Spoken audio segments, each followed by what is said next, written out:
Hello everyone, welcome to true IAS. Ecology and environment की discussion को हम लोग कंटिन्यू करते हैं और जो हमने चैप्टर स्टार्ट करा था energy flow through an ecosystem, ये एक फंक्शन ही है इकोसिस्टम का। मैंने बताया था 5th और 6th चैप्टर अलग फंक्शंस के तौर पर चैप्टर बनाकर दे रखे हैं आपको।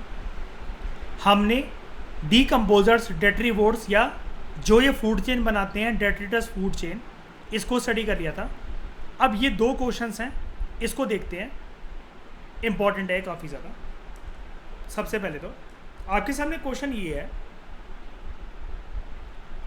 With reference to the food chains in ecosystem, इनमें से कौन से तरीके का ऑर्गेनिज्म, या एक से ज़्यादा भी हो सकता है ऑर्गेनिजम्स, इनको आप डीकम्पोजर ऑर्गेनिज्म कह सकते हो। ऑप्शंस आपके सामने हैं, वायरस को, फंगाई को, बैक्टीरिया को, और पेयरिंग आपके सामने ये दे रखी है।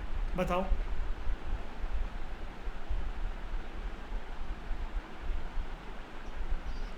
टू एंड थ्री, ठीक है। अब देखते हैं इसका एक सिस्टमैटिक लॉजिकल एक्सप्लेनेशन। देखो, जो फंगाई और बैक्टीरिया होते हैं ना, ये डीकम्पोजर्स होते हैं। ये यानी कि ऑर्गेनिक डेड मटेरियल पर फीड करते हैं। ये ऑर्गेनिक मैटर को ब्रेक डाउन कर देते हैं इनटू सिंपल इनऑर्गेनिक मटेरियल और सब्सटेंसेस, और उनसे फूड ऑब्टेन करते हैं। जो वायरस है ना, वायरस डीकम्पोजर नहीं होता। वायरस डीकम्पोजर नहीं होता। जैसे कोरोना वायरस ना एक मरी, मतलब जिंदा लाश की तरह जिंदगी बिताता है, पर ये इतना फिर एक्टिवेट कैसे हो जाता है? कैसे एक्टिवेट हो जाता है? कोविड-19 को अगर आप वैसे तो देख नहीं सकते हो, कोरोना वायरस को, मतलब अगर वो दूर है तब तक तो कुछ हार्म ही नहीं कर रहा, वो मेरा क्या कर लेगा। दिक्कत उसने तब करी जब वो लोगों के शरीर के अंदर एंटर कर गया। तो यहाँ पर फिर इस लाइन का क्या मतलब है कि वायरस रिप्रेजेंट डोरमेंट लाइफ। ये तो कह रहे हैं मरी मरी जिंदगी बिताता है, लेकिन मैंने तो ये देखा कि कोविड-19 के टाइम पर कोरोना वायरस ने तो लोगों को तो मार ही डाला जान से। ऐसा वायरस जिसको आंखों से देखा ना जाए, जिस चीज़ को फील ना करा जाए। दवाइयाँ बेकार हो गई, साइंटिफिक स्टडी बेकार हो गई, सब कुछ बेकार हो गया। 2 साल की तो लंका लगा दी, और यहाँ पर तो लिखा हुआ डोरमेंट लाइफ है। कैसे? वायरस तब तक मेटाबॉलिटिकली इनएक्टिव रहता है, वायरस का मेटाबॉलिज्म तब तक इनएक्टिवेटेड रहता है जब तक इसको ना कोई एक शरीर ना मिल जाए जहाँ पर जाकर ये अपनी हरकतें कर सके, तांडव मचा सके। इसको एक बॉडी चाहिए होती है, होस्ट की तरह, घर की तरह, जहाँ पर ये रहे, अपना रैन बसेरा करे और उसके बाद ये तांडव मचाए। ये डीकम्पोजर नहीं होते कि कोई एक डेड बॉडी है उस पर जाकर अपना ये खाना पीना सब कुछ करेगा, अपने फंक्शंस को कैरी आउट करेगा। नहीं, ये एक डोरमेंट लाइफ बिताता है। इसको चाहिए फ्रेश शरीर। क्यों? ये सबसे पहले तो होस्ट सेल को इन्वेड करता है। किसी इंसानी बॉडी के अंदर घुसा, उसके वेरियस सेल्स के अंदर घुसा। अब क्या करेगा? लेमन लैंग्वेज के अंदर मैं समझा रहा हूँ, आप साइंटिफिक लैंग्वेज में मत जाना। वो जब हम साइंस की बातें, बायोटेक्नोलॉजी वगैरह की बात करेंगे तब मैं प्रॉपर लैंग्वेज का इस्तेमाल करूँगा। अभी मैं ऐसी बातें कर रहा हूँ कि सबको समझ में आ जाए। अभी मैं आपको एक एक चीज़ नहीं बता सकता ना कि WBC में इसका फंक्शन क्या होता है, RBC में फंक्शन क्या होता है, क्या कहते हैं, अलग अलग चीज़ों में, एंजाइम्स में इसका फंक्शन क्या होता है। अभी आप नॉर्मल समझो, शरीर के अंदर घुसा, कुछ सेल्स के अंदर इसने अपना घर बना लिया बॉडी के अंदर घुसने के बाद। उसके बाद इसको जो एनर्जी मिलती है वो कहाँ से मिलती है? ये ना किसी की बॉडी में घुसने के बाद जो DNA मशीनरी होती है, उसका जो न्यूक्लियस होता है ना, उसको यूज़ करता है अपने लाइफ प्रोसेसेस को कैरी आउट करने के लिए, अपने लाइफ प्रोसेसेस को कैरी आउट करने के लिए। अब अलग अलग जो ऑर्गेनिजम्स होते हैं ना, उनकी कैटेगराइजेशन होती है। उनमें से एक होते हैं, अब ये वाली एक बात बताता हूँ, ये जो क्वेश्चन की एक्सप्लेनेशन है ना, ये वैसे ख़त्म हो चुकी है। इन्होंने वैल्यू एडिशन के तौर पर आपको यहाँ से यहाँ एक एक्स्ट्रा चीज़ दी है, इसलिए मैंने प्रीवियस लेक्चर के अंदर इसको नहीं करवाया। अब जो मैं पॉइंट बोलूँगा, अब ये वैल्यू एडिशन के तौर पर कुछ अलग चीज़ें हैं जिसका ऊपर वाले से कुछ लेना देना नहीं है। अब समझो, ऊपर वाला क्वेश्चन खत्म हो गया। उसी क्वेश्चन में क्योंकि डीकम्पोजर की बात हुई थी, इसलिए वैल्यू एडिशन के तौर पर 2 कंसेप्ट में आपको, 4 कंसेप्ट बल्कि मैं सिखाऊंगा। Humification, mineralization, humus and protist. तो सबसे पहले बात करते हैं प्रोटिस्ट की। किसी ने सुना है इस टर्म को? आप में से अगर लोग बायोलॉजी से हो तो सुना होगा। प्रोटिस्ट एक यूनिसेलुलर ऑर्गेनिजम्स होते हैं। कुछ जो प्रोटिस्ट होते हैं, अभी प्रोटिस्ट जैसे अगर मैं आपको दिखाऊं, ये यूनिसेलुलर ऑर्गेनिज्म है, मैं अगर आपको दिखाऊं,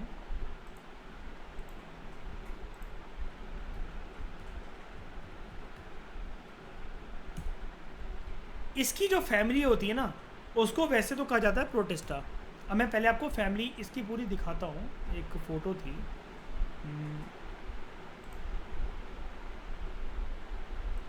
अभी देखते हैं, रुको।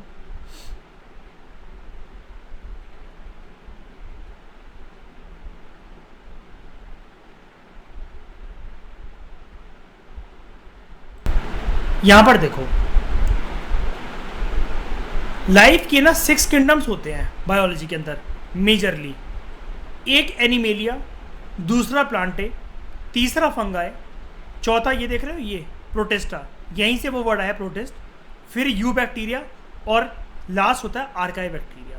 ये डोंट वरी, किसी भी एग्जाम की तैयारी कर रहे हो आपको ये बहुत ज़्यादा डिटेल में और ऐसा कुछ नहीं पता होना चाहिए। बस जितना एनवायरनमेंट, ज्योग्राफी और बेसिक साइंसेज में आता है बस उतना आपके लिए काफ़ी होता है। आपको ना डॉक्टर बनना है, ना जूलॉजिस्ट बनना है, ना बायोलॉजिस्ट बनना है, ना बॉटनिस्ट बनना है, तो इस पर ज़्यादा ध्यान देने की ज़रूरत नहीं है। सिर्फ मैं आपको ये दिखाना चाहता हूँ मेजर कैटेगरी होती है प्रोटिस्टा की। अब अगर मैं यहाँ पर आप सबके सामने ऑन रिकॉर्ड अगर ये डालूँ वर्ड प्रोटिस्ट, तो प्रोटिस्ट मुझे बता रहा है कि ये सिंपल ना यूकैरियोटिक ऑर्गेनिजम्स होते हैं, जो ना ही प्लांट होते हैं, ना ही एनिमल्स होते हैं, ना ही फंगाई। ऑब्वियस ही बात है, क्योंकि अभी हमने देखा ना 6 प्लांट सिक्स जो किंगडम्स ऑफ लाइफ होते हैं वो अलग होते हैं। तो ये एनिमल अलग होता है एनिमेलिया, प्लांटाई, फंगाई एक अलग से ही है, इसलिए ये नहीं होते हैं। अब प्रोटिस्ट की कुछ एग्जांपल्स होते हैं कि प्रोटिस्ट अलग अलग फॉर्म में कैसे दिखते हैं, जैसे algae, amoeba, Euglena, plasmodium, slime moulds, ये। अब वापस आओ इसके ऊपर। प्रोटिस्ट एक यूनिसेलुलर ऑर्गेनिज्म होते हैं, सिंगल सेल्ड ऑर्गेनिजम्स होते हैं। कुछ प्रोटिस्ट, नाम आ गया ना देखो, पैरामीशियम या यूग्लिना, ये डीकम्पोजर्स नहीं होते। यहाँ से हिंट क्या निकलती है, ये क्यों पढ़ा रहा हूँ मैं, इसका मतलब ज़्यादातर प्रोटिस्ट डीकम्पोजर्स होते हैं, कुछ नहीं होते हैं। ये उनकी 2 एक्सेप्शनल कैटेगरी हैं। देखो जितना दे रखा है ना बस उतना ही पढ़ना पड़ेगा। आप सोचो कि यार इतना डेप्थ में कैसे जाएंगे, बेसिक साइंसेज कवर नहीं करी हैं, करनी भी नहीं है, करनी भी नहीं है। इन्वायरमेंट और साइंस के आगे यूपीएससी ने सिलेबस में भी लिखा हुआ है, प्रीलिम्स के सिलेबस के अंदर, these do not require subject specialization. आपको साइंटिस्ट, बायोलॉजिस्ट, जूलॉजिस्ट, बॉटनिस्ट ये होने की जरूरत नहीं है इसको कवर करने के लिए, ठीक है। अब ये तो हिंदी मीडियम में होता भी नहीं है, लेकिन हिंदी मीडियम वालों के सिलेक्शन नहीं होते क्या? बिल्कुल होते हैं। दूसरे जो प्रोटिस्ट होते हैं जैसे स्लाइम मोल्ड्स, ऊपर क्या उसने बोला, कुछ प्रोटिस्ट जैसे 2 उसने बता दिए हमें, पैरामोशियम और यूग्लेना। हर टेस्ट सीरीज के लिए और हर एग्जाम के लिए इसको याद रखना कि पैरामोशियम और यूग्लेना प्रोटिस्ट होते हैं। ज़्यादातर प्रोटिस्ट डीकम्पोजर्स होते हैं, लेकिन ये 2 डीकम्पोजर्स नहीं होते, ये डेड बॉडीज़ पे फीड नहीं करते। लेकिन एक प्रोटिस्ट होता है जिसको डेड बॉडी पे फीड करना बहुत पसंद होता है, ये डेट्रिटस फूड चेन का पार्ट होता है, इसका नाम होता है स्लाइम मोल्ड। ये ग्रो कहाँ करता है? डेड एनिमल्स की बॉडी पर, सड़ी हुई लकड़ियों पर, और जो कंपोस्ट होता है ना, कंपोस्ट किचन के सारे सामान को या किसी भी चीज़ को आप मतलब मिट्टी में डाल डाल के खाद बनाते रहते हो, आपने वेजिटेबल्स की छिलके वगैरह डाल दी, या फिर आप ऐसा भी कह सकते हो ज़मीन के अंदर, इजी लैंग्वेज में अगर मैं बताऊं, ज़मीन के अंदर मिट्टी अगर है वो उपजाऊ है, फर्टाइल है, अर्थ फॉर्म्स की मदद से बनी है, तो वो कंपोस्ट, ये यहाँ पर देखने को मिलते हैं। अब मैं आपको स्लाइम मोल्ड्स बताता हूँ। आप में से कोई वैसे जानता है स्लाइम मोल्ड क्या होता है? कोई जानता है? किसी को पता है वैसे आप में से? चलो मैं दिखाता हूँ स्लाइम मोल्ड क्या होता है।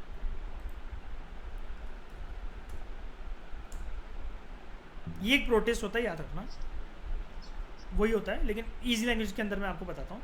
देखो, स्पाइडरमैन के अंदर एक जो मूवी आई थी, एक कैरेक्टर था वेनम। वेनम ये कुछ इस प्रकार के जाले निकालता, ये मतलब इस प्रकार के कुछ धागे, रेशे टाइप वो निकालता था, जो कि अजीब सा वियर्ड सा एक वेब लगता था। ये जैसा आप साइड में देख पा रहे हो, ये कुछ ऐसे, ये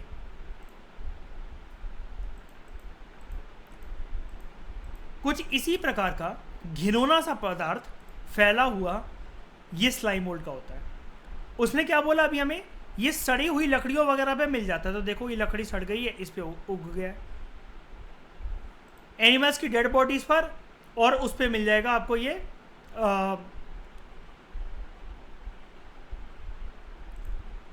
कंपोस्ट पर। लकड़ियों पर, कंपोस्ट पर, इन सब पे आपको ये मिल जाएगा। अब यहाँ पर एक मैं आपको बात बताता हूँ, आपने देख लिया स्ट्रक्चर इसका, ये ऐसे करके, ये इधर। अब इसके बारे में एक बात बताता हूँ, जितनी बताऊँगा सिर्फ उतनी ही सुनना, आपको ज्ञानी बनने की ज़रूरत नहीं है, जितना मैं बता रहा हूँ वो मोर देन इनफ है, वो मोर देन इनफ है। ध्यान से सुनो, ये एक्चुअली ना, आप इसको ऐसा मानो, कहाँ दिखाऊँ, ये शुरू में ना ये इतना एक जेल होता है, बस इतना बड़ा जितना आपको ये दिख रहा है, इतना बड़ा बस एक जेल होता है, विस्कस फ्लूइड टाइप होता है। ये अपने अंदर ना ऑक्सीजन मॉलिक्यूल्स को ना हिलाता रहता है, ऊपर नीचे ऊपर नीचे ऊपर नीचे, जिसकी वजह से आगे आगे मूव करता रहता है, ये मूव करता रहता है। और क्योंकि डीकम्पोजर है तो खाना कहाँ से मिल रहा है, ये मॉलिक्यूल्स कहाँ से मिल रहे हैं इसको बड़ा होने के लिए, फैला होने के लिए, जिस पे ये फीड कर रहा है, जिस डेट्रिटस पे ये फीड कर रहा है। तो ये बनता कैसे, अब मैं आपको इसके बारे में दिखाता हूँ। ये देखो, मैंने इसकी एक वीडियो निकाल कर रखी थी,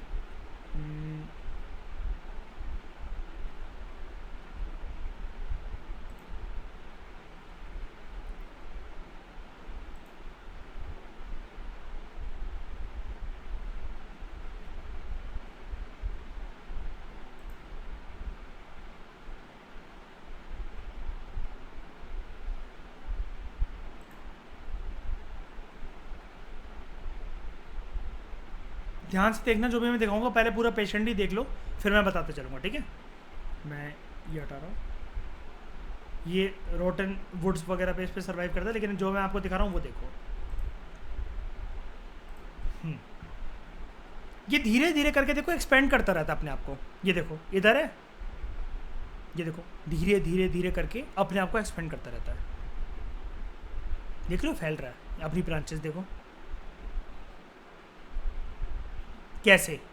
इसके अंदर ये ना मॉलिक्यूल्स होते हैं ऑक्सीजन के मॉलिक्यूल्स की तरह, ये ऊपर नीचे हिलते रहते हैं ऐसे कर करके, लिविंग है ऑब्वियसली बात है ये, इसलिए तो ये अपने अंदर ये मॉलिक्यूल्स को ये हिलाता रहता है, जिनके बीच में स्पेस क्रिएट करता रहता है ये ऊपर नीचे, ताकि ये आगे मूव कर सके। ये इसके न्यूक्लियाई होते हैं। तो ये ऐसे ऐसे करके जो इसके अंदर मॉलिक्यूल्स हिल रहे हैं ना पानी की तरह, बैलून की तरह, तो ये कैल्शियम ऑब्टेन करता है जिसके ऊपर ये फीड कर रहा होता है, और ऐसे ऐसे करके आगे मूव करता रहता है। ये इसके अंदर एक कैपेबिलिटी होती है, जैसे आपके हाथ फैले आपको दिख रहे थे ना इसके, ये बॉडी के अंदर ये वाली हरकतें कर रहा होता है, ये ऐसे करके देखो मूव कर रहा है ना ये, तो ये बस ये जो मूवमेंट अंदर हो रही है मॉलिक्यूल्स की, कैल्शियम जो ये ऑब्टेन कर रहा है, ये वैसे मूव कर रहा है। ये तो फिर ये रोबोट से कंपेयर करके बता रहा था, बस खत्म हो गया, समझ में आया। इतनी एक्सप्लेनेशन मोर देन इनफ है, आपको इसके बियॉन्ड नहीं जानना है, ये वाली बात मैंने आपको बता दी, बस मोर देन इनफ। इंडिया में अब हर किसी से 2 कदम आ गई हो ये टॉपिक और ये वीडियो देखने के बाद। आगे देखते हैं, ह्यूमस, ये भी एक सेपरेट अलग से कंसेप्ट आपको यहाँ पर गिवन है।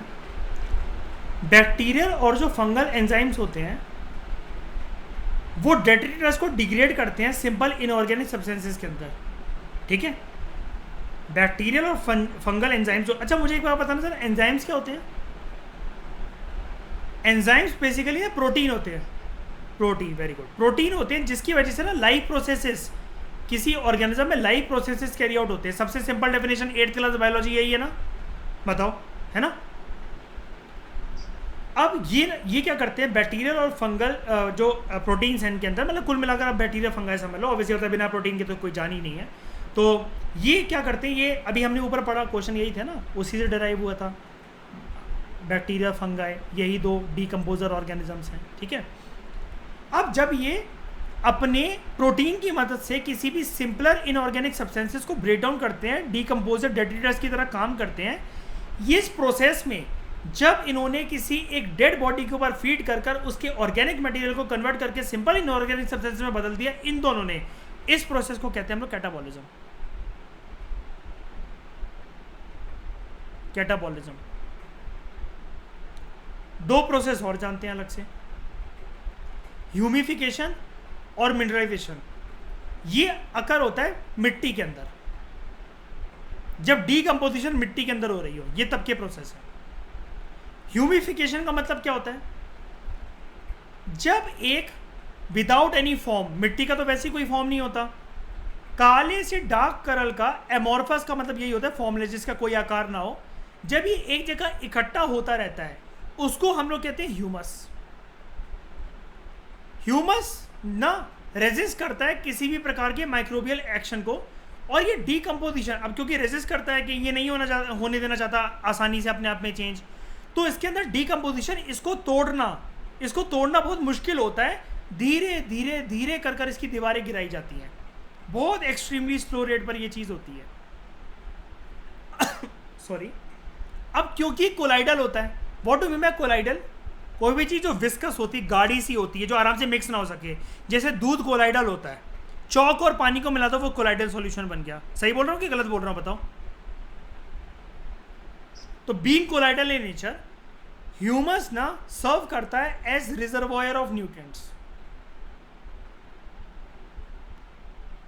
इसके अंदर रिजर्वॉयर रहते हैं। अब इसलिए भी रहते हैं कि एक तो देखो डीकम्पोजिशन इतनी आसानी से होता नहीं है, वो बहुत स्लो रेट पर होता है, और गाढ़ा है तो गाढ़ी चीज़ आपको पता है इतनी आसानी से मिल नहीं सकती किसी भी चीज़ के अंदर, उसकी खुद की आइडेंटिटी बरकरार रहती है। अगर आप गूगल पे सर्च मारोगे ना कोलाइडल को, तो उसमें एक चीज़ हर डेफिनेशन में निकल कर आती है कि उसके मॉलिक्यूल्स सेपरेट होकर दिखते हैं जिस सॉल्यूशन वो मिक्स होता है, क्योंकि वो कंप्लीटली तरीके से कभी मिक्स होता ही नहीं है। बिल्कुल सही अमित। ह्यूमस जो है, लेकिन धीरे धीरे टूटता है, लेकिन टूटता तो है इसकी दीवारें। Humus is further degraded by some microbes, और फिर फाइनली जब ये टूटेगा तो ऑब्वियस सी बात है इनऑर्गेनिक न्यूट्रिएंट्स रिलीज होंगे। ये देखो ना, आपको पता है ना, सिंपलर इनऑर्गेनिक सब्सटेंसेस में कन्वर्ट फाइनली, इसी को तो डीकम्पोजिशन कहते हैं। हमें यहाँ से ऑर्गेनिक से यहीं तक तो जाना है। जब ये कहानी इनऑर्गेनिक न्यूट्रिएंट्स की कहानी चलने लग जाती है, इस प्रोसेस को हम लोग कहते हैं मिनरलाइजेशन।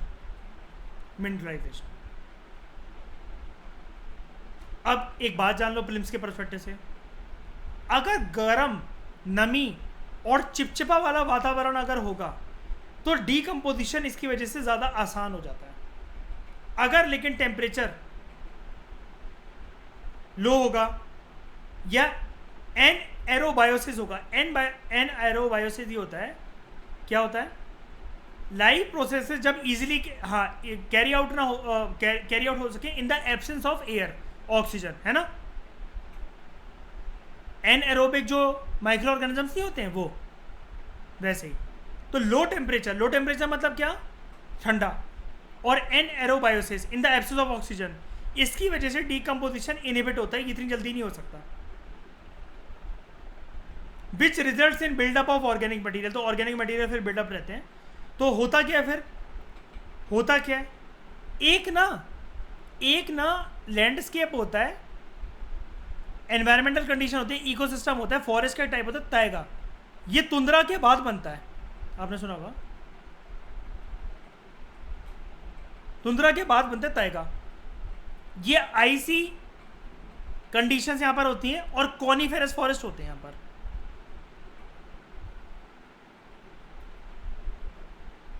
कॉनिफेरस फॉरेस्ट होते हैं यहां पर। अब क्या हुआ, बर्फ है, डीकम्पोजिशन सॉइल का हो नहीं पाया, तो ऐसी जगह पर soil becomes acidic in nature. तो ये कुछ क्वेश्चन में कुछ आपको डिटेल में बातें बता दिया। ये समझ में आया है सबको? पहले बताओ, या कुछ भी कुछ समझना है बताओ जल्दी। ये क्योंकि ऑब्वियसली बात है यार, अभी एक कोई ऑर्डर में तो था नहीं कि कोई चैप्टर पढ़े तो एक रिदम बनती चली जाए, लेकिन जो लिखा हुआ था, जैसे मैंने बोला नहीं, 2 कंसेप्ट अलग से ही थे, ये प्रोटेस्ट और ये ह्यूमस के बाद जितना समझा सकता था उतना बेसिक तरीके से समझा दिया। लेकिन अगर किसी को लगता है कि और बेसिक जाया जा सकता है तो मुझे बताओ, मैं और कोशिश करता हूँ और आसानी से समझाने की। समझ में आ गया तो बताओ, फिर मैं आगे बढ़ता हूँ। आ गया ना? तो तुम्हें क्या लग रहा था? तो अगर तुम कहोगे तो अब मैं समझाने बैठता आगे, चल भाई। Which of the following is the correct sequence of food chain, ठीक है। अब ये देखो, ये आई थिंक अमित, ये भी 11th क्लास की बायोलॉजी में गिवन है, ये है ना। तो करेक्ट सीक्वेंस क्या है यार, इसको जानने के लिए ना, ये वाले क्वेश्चंस अगर मैं आपको सच बताऊं, हर कुछ तो पढ़ नहीं सकता कोई इंसान।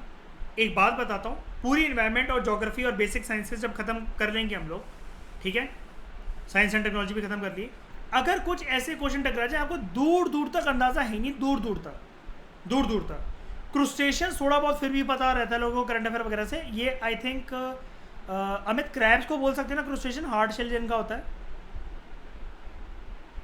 है ना। अब अगर मेरे को आइडिया है लेकिन मेरे को बाकी तो का आइडिया नहीं है, तो मैं पता क्या करूँगा, मैं ऐसे क्वेश्चन को छोड़ दूंगा,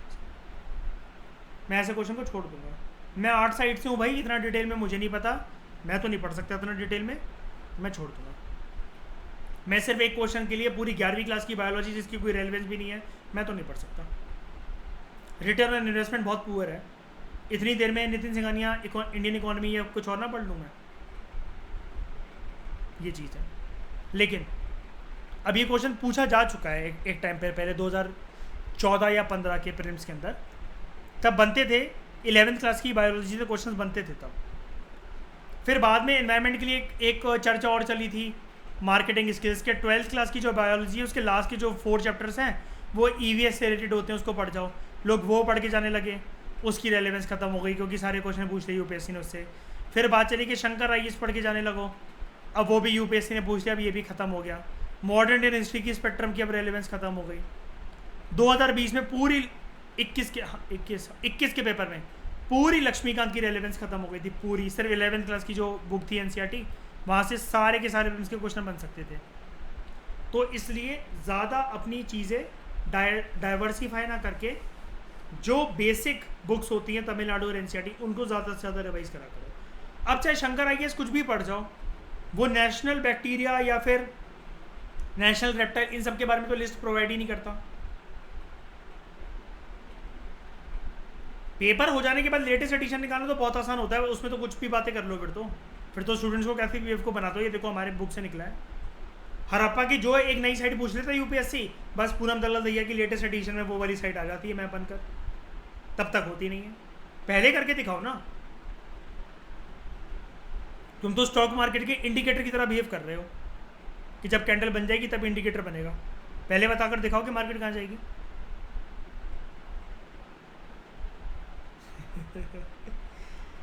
तो फूड चेन जो होती है हमेशा, जैसा कि हम जानते हैं, प्रोड्यूसर से स्टार्ट होती है और वो टॉप कंज्यूमर पे जाके खत्म होती है। आपको पता है ओशंस में प्राइमरी प्रोड्यूसर होते हैं फाइटोप्लैंक्टन। इनके कुछ प्रकार होते हैं। यूनिसेलुलर एल्गे का नाम होता है डायटम्स। यूनिसेलुलर यूकैरियोटिक प्रोटिस्ट का नाम होता है कोकोलिथोफोर्स।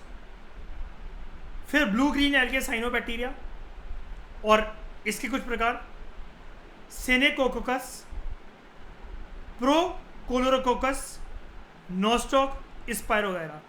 आई am telling you, I am not at all interested in teaching all this. I am not at all interested, this is completely bullshit. सिर्फ जो दे रखा है याद हो जाए अच्छी बात है, ना हो क्वेश्चन को छोड़ देना। डाइनोफ्लेजेट्स, ये फ्लैजिलेटेड प्रोटिस्ट होते हैं। फिर क्रूस्टेशियंस, ये लार्ज ग्रुप होते हैं एंथ्रोपोड्स के, जिसके अंदर crabs, lobsters, crayfish, shrimp, krill, barnacles ये होते हैं, और ये बायोलॉजी के NCERT में दे रखा है। फिर कुछ होते हैं हेरिंग्स, ये एक प्रकार की फिश होती है जो कि क्रूस्टेशियंस को खाते हैं। तो इसका करेक्ट ऑर्डर क्या बनेगा?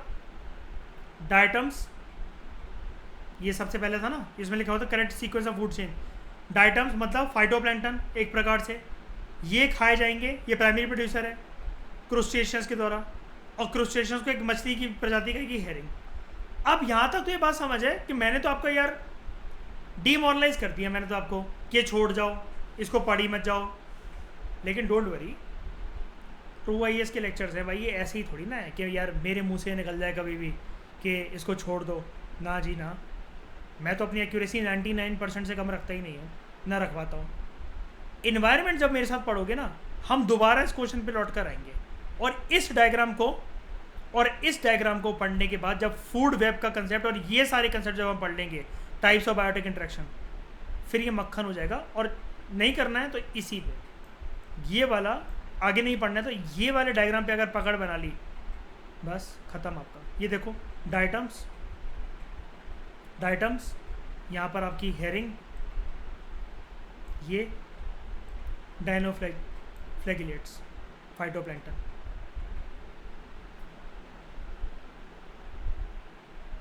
बेसिक तरीके से अगर ये पता है ना तो ये वाला क्वेश्चन कोई भी कर सकता था, लेकिन वही वाली बात है, उस टाइम पर बायोलॉजी में था, अब ये हमारे पास ये बुक है, इसमें आ गया, कोई टेंशन वाली बात नहीं है। ठीक है, तो नेक्स्ट लेक्चर से बात करेंगे फूड वेब के बारे में. Thank you very much for discussion.